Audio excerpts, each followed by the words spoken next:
Kalau di kampung-kampung atau di daerah-daerah, kalau baca apalagi jadi imam, Qul huwallahu ahad, Allahus samad, lam yalid wa lam yulad wa lam yulad wa lam yakul lahu kufuwan ahad.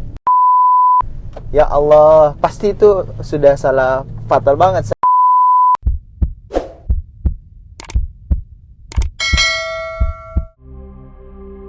Video ini dipersembahkan oleh Haromain, minyak terapi plus ruqyah. Halo, assalamualaikum warahmatullahi wabarakatuh. Waalaikumsalam warahmatullahi wabarakatuh. Berjumpa lagi bersama Ummu Lua. Ya, istri saya insya Allah akan kembali lagi sharing tentang ilmu Quran, bagaimana memperbaiki tajwid dan makhrajul huruf saat kita membaca surah-surah yang biasa kita baca dalam kehidupan sehari-hari. Tidak perlu yang ribet-ribet, ya, sampai Al-Baqarah, sampai Ali Imran. Yang biasa aja dulu, ya. Misalnya yang di juz 30 surah-surah pendek. Dan di video-video sebelumnya itu sudah dimana saya pribadi di roasting memperbaiki bacaan surah Al-Fatihah, dan Masya Allah ada 4 huruf yang masih biasa salah, dan Alhamdulillah gara-gara video tersebut itu akhirnya saya memperbaiki diri saya pribadi. Dan mudah-mudahan ini juga bisa menjadi perbaikan untuk seluruh teman-teman para penonton channel Sarwandi Eka Sarbini. Nah, kali ini surah yang akan kita perbaiki adalah surah, ya betul, sebagaimana di judul ya, surah Al-Ikhlas. Dan Al-Ikhlas ini masih banyak banget ini, kalau di kampung-kampung atau di daerah-daerah, kalau baca apalagi jadi imam, Qul huwallahu ahad, Allahus samad, lam yalid wa lam yulad wa lam yulad wa lam yakul lahu kufuwan ahad. Ya Allah, pasti itu sudah salah fatal banget. Tidak ada kol-kolahnya, dan juga itu lam yalid, padahal sebenarnya itu salah ya. Nah, saya minta untuk dikoreksi apakah saya membacanya sudah benar. Mari kita mulai ya. Bismillahirrahmanirrahim. Qul huwallahu ahad, Allahus samad, lam yalid wa lam yulad wa lam yakul lahu kufuwan ahad. Itu bacaan saya pribadi. Mudah-mudahan tidak salah. Mari kita langsung mempersilahkan kepada Ummu Hulwa untuk ngoreksi. Silakan. Bismillahirrahmanirrahim. Dari bacaan yang tadi tidak banyak, hanya 2 huruf.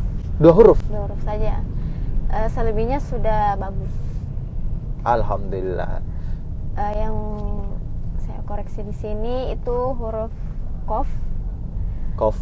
Jadi huruf qaf itu walaupun dia dhammah, tetap harus qafnya tetap kentara, ya. Jadi biasa orang kalau ko-nya kentara, kayak juga, tapi kadang ku ketika menyebut huruf ku itu sama dengan ku. Huruf kaf ya? Iya, huruf kaf itu sama dengan ku. Jadi kayak enggak ada bedanya. Nah, itu tadi kalau saya dengar masih sedikit saja ditebalkan lagi. Qul gitu. Qul huwallahu ahad. Khusus huruf ko-nya saja ya, kalau dia berharakat dhammah. Berharakat dhammah itu huruf u ya. Iya.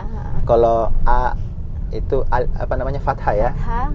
Kalau yang i itu kasrah. Kasrah. Jadi a i u. Jadi ko ki ku. Jadi tetap tebal karena sifatnya huruf qaf itu kan dia tebal. Beda dengan kaf. Kalau kaf itu sederhana atau sedang, tidak terlalu tipis juga. Jadi huruf qaf itu kalau bisa walaupun dia dhammah, bacaan dhammah tetap harus tebal. Gitu. Terus yang kedua itu dal sukun. Jadi di huruf dal. Walad apa? Walad itu mah Al-Fatihah itu apa? Ahad. Itu di surah Al-Ikhlas itu kan dal itu kan ada yang di akhir, ada yang di tengah. Betul. Seperti lam yalid wa lam yulad. Nah, ketika di tengah sama di akhir itu bacanya harus beda. Kenapa bisa? Jadi ketika Kan kolkola di situ. Iya, memang kolkola. Memang kolkola, tapi ketika dia berada di tengah itu tipis.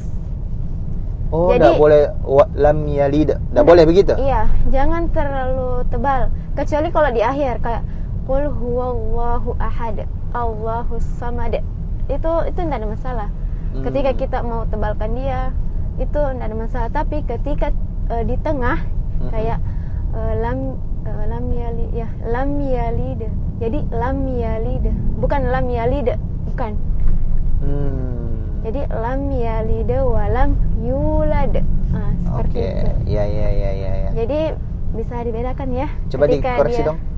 Ketika dia di akhir atau wakaf, atau dia berada di tengah.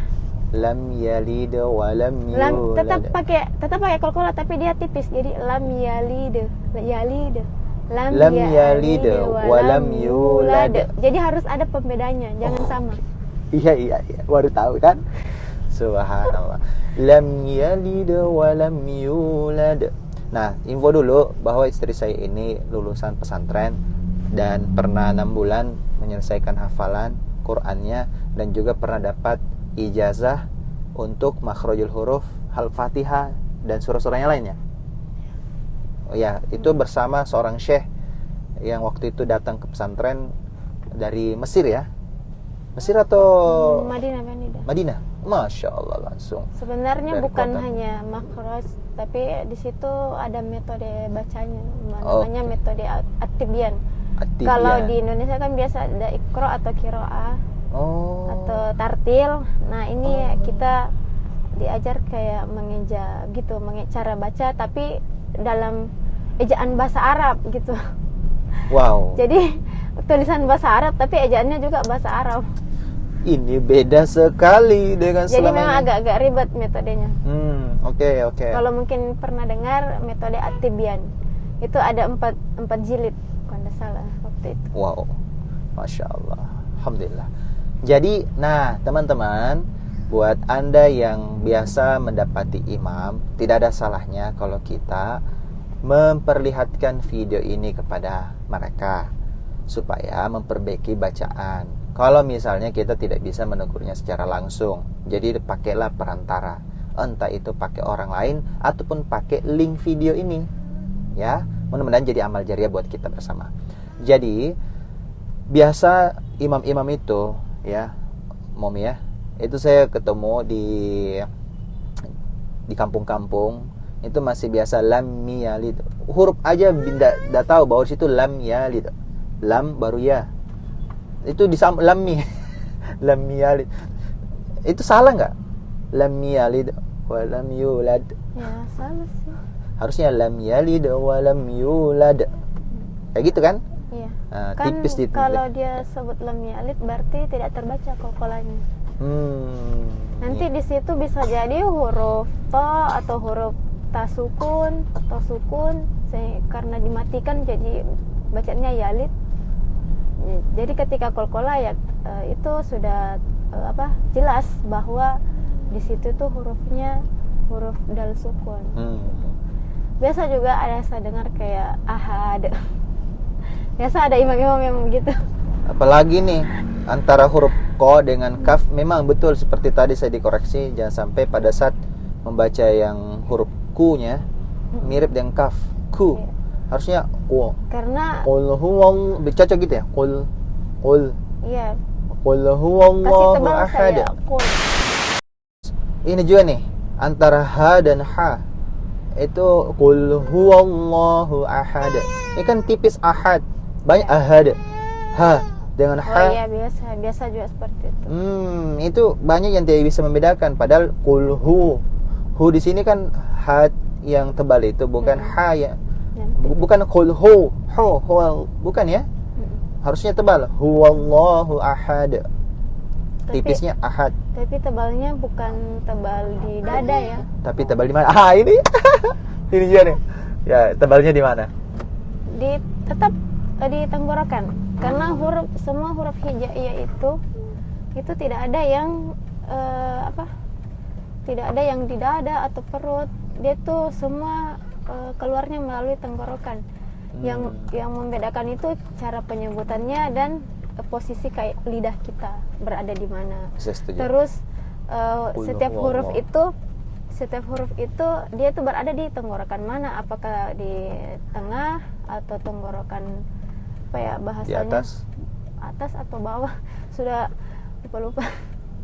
Yang jelasnya pangkal kalau tidak salah ya, karena memang ada huruf-huruf itu beda di tenggorokan keluarnya keluarnya pasti tuh beda pasti hasil. beda. Yeah. Kayak huruf H sama H itu pasti H. beda. H. Jadi dulu waktu saya belajar itu kan namanya kita belajar pasti sama semua. Nah ketika saya dapat guru, dia bilangnya H itu di dada. Tapi ketika saya belajar di guru yang lain ternyata tidak, itu tetap di tenggorokan. Ya, di situ dulu saya sempat bingung, tapi belajar lagi ya. Dan lebih banyak yang benar di tenggorokan Ya, aja, tidak ada di dada. Tidak ada di dada. Apalagi di perut. Sebenarnya perut itu sebenarnya cuma pernapasan. Jadi ketika kita mengaji supaya tidak ngos-ngosan, kita pakai pernapasan perut. Diafragma. Iya, itu kebanyakan korek-korek yang pakai.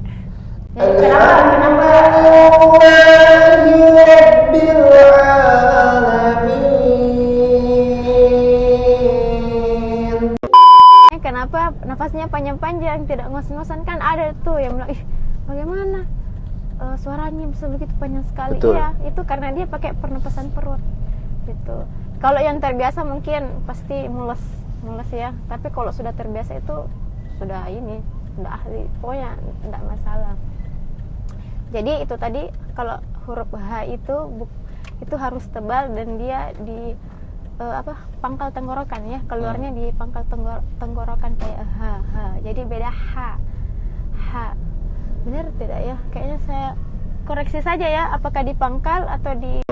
Jangan dulu jauh-jauh deh. Antara alhamdulillah dan alhamdulillah itu kan beda ya. Apanya? Alhamdulillah, ada yang biasa alhamdulillah. Ya mungkin karena orang Indonesia kali ya. Iya. Jadi Antara begitu. huruf H dengan H itu masih disamain. Ya biasa. Karena kita Biasa cuma saja. punya huruf H satu aja. Entah itu tebal atau tipis. Ya bisa ditipisnya ha hi ho ha ho. Kalau Arab ya dua, ada tebal ada tipis. Bahkan ada juga yang kho. Ya, ada lagi ya. Kho hi. Sedangkan di Indonesia hanya hayu heo. Masya Allah. Mudah-mudahan menjadi amal buat istriku, buat Amin. teman-teman Amin. semua yang mau meneruskan kebaikan ini, karena satu huruf yang kita salah ucap itu akan beda artinya. Sangat disayangkan sekali kalau misalnya kita jadi imam malah mengurangi pahala kita gara-gara salah arti. Ya, mengurangi pahala. Karena niatnya dapat pahala malah tidak dapat pahala.